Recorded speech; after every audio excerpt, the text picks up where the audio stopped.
तो हेलो दोस्तों, कैसे आप सभी लोग। तो आज मैं आपको हिंदी ग्रामर जो क्लास 5 की है उसका चैप्टर 1 कराने वाला जो है भाषा और व्याकरण। आज मैं इसकी पूरी एक्सप्लेनेशन करा दूंगा। तो चलिए शुरू करते हैं। दिए गए चित्रों तो हम लोग सीधे यहाँ से शुरू करते हैं। बोलकर या लिखकर विचारों के आदान प्रदान का माध्यम भाषा है। बोलकर या फिर लिखकर हम लोग किसी को कुछ बोलते हैं तो इसको भाषा कहते हैं। जैसे हम लोग लिखकर किसी को दे रहे हैं, बोलकर दे रहे हैं। भाषा के दो रूप है, मौखिक भाषा और लिखित भाषा। मौखिक भाषा जिस माध्यम से हम अपने विचार बोलकर प्रकट करते हैं और सुनकर समझते हैं उसे मौखिक भाषा कहते हैं।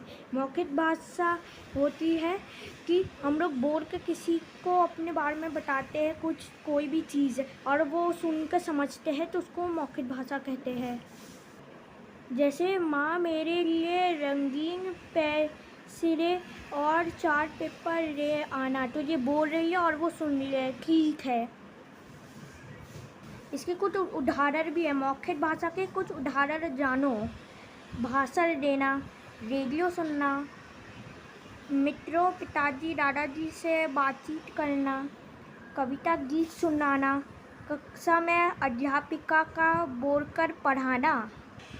अब हम लोग लिखित भाषा में आ जाते हैं, जिस माध्यम से हम अपने विचार लिखकर प्रकट करते हैं और पढ़कर समझते हैं उससे लिखित भाषा कहते हैं। इसका मतलब है जैसे हम लोग किसी को लिख कर कुछ देते हैं और वो पढ़कर देखकर उसको समझता है तो वो लिखित भाषा कहते हैं। जैसे यहाँ पे मैम लिख रही है और सब बच्चे को देखकर समझ रहे हैं। और यहाँ पे जैसे ये देख सकते हैं, ये मैडम न्यूज़पेपर पढ़ रही है, वहाँ पे लिखा हुआ है और वो पढ़कर समझ रही है। इसके कुछ उदाहरण है। लिखित भाषा के कुछ उदाहरण जानो। पत्र लिखना, कविता कहानी लिखना, मोबाइल में संदेश लिखना, सुरेख लिखना, कक्षा में अध्यापिका का लिखकर पढ़ाना। अलग अलग देशों में अलग अलग भाषाएं बोली जाती है, जैसे अंग्रेजी, रूसी, जर्मन, फ्रेंच, स्पेनिश, फारसी, अरबी, हिब्रू। भारत में भी अनेक भाषाएं बोली जाती है। हिंदी भारत में सबसे ज़्यादा बोली जाने वाली भाषा है। देश के कई राज्यों उत्तर प्रदेश, उत्तराखंड, हिमाचल प्रदेश, बिहार, झारखंड, मध्य प्रदेश, छत्तीसगढ़, हरियाणा और राजस्थान की भाषा हिंदी है। वो भारत के कुछ राज्यों में बोली जाने वाली भाषाओं को जाने। तो इसमें हम लोग भारत में कुछ राज्य में ये सारी भाषाएं बोली जाती है। तो राज्य पंजाब, तो वहाँ पे पंजाबी बोली जाती है। महाराष्ट्र में मराठी बोली जाती है। पश्चिम बंगाल में बांग्ला बोली जाती है, मतलब वेस्ट बंगाल। मिज़ोरम में मिज़ो बोली जाती है। तमिलनाडु में तमिल बोलते हैं। असम में असमिया बोलते हैं। कर्नाटक को कन्नड़ बोलते हैं। गुजरात की भाषा गुजराती है। कश्मीर की भाषा कश्मीरी। केरल की मलयालम। आंध्र प्रदेश की तेलुगु। तेलंगाना की तेलुगु। ओडिशा की ओडिया और त्रिपुरा की बांग्ला। भारत के संविधान की 8वीं अनुसूची में 22 भाषाओं को सम्मिलित किया गया है।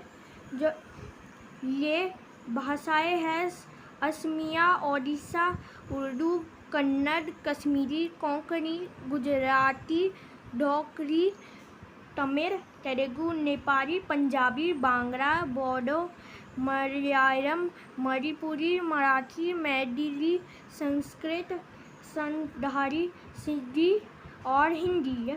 14 सितंबर 1949 को संविधान में हिंदी को राष्ट्रभाषा भाषा के रूप में स्वीकार किया गया था। इस दिन जो हिंदी है उसको राष्ट्रभाषा घोषित कर दिया गया था भारत की। इसलिए हर साल भारत में 14 सितंबर हिंदी दिवस के रूप में मनाया जाता है।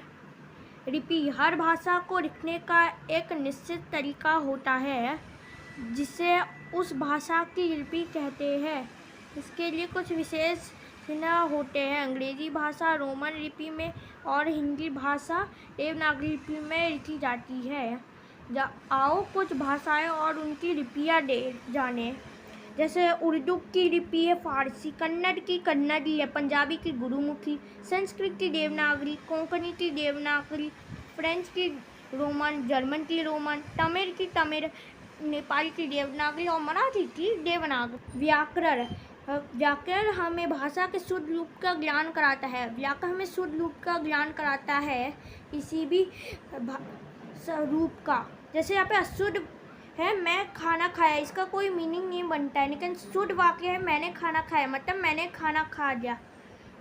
और उसके बाद हम चाय खाए, इसका कोई मीनिंग नहीं बनता, तो हमने चाय पी, तुम खाना खाए, तो इसका सही है तुमने खाना खाया। भाई बहन खेल रही है, तो इसका सही होगा भाई बहन खेल रहे हैं। बिल्ली ने दूध गिरा दिया, बिल्ली ने दूध गिरा दिया।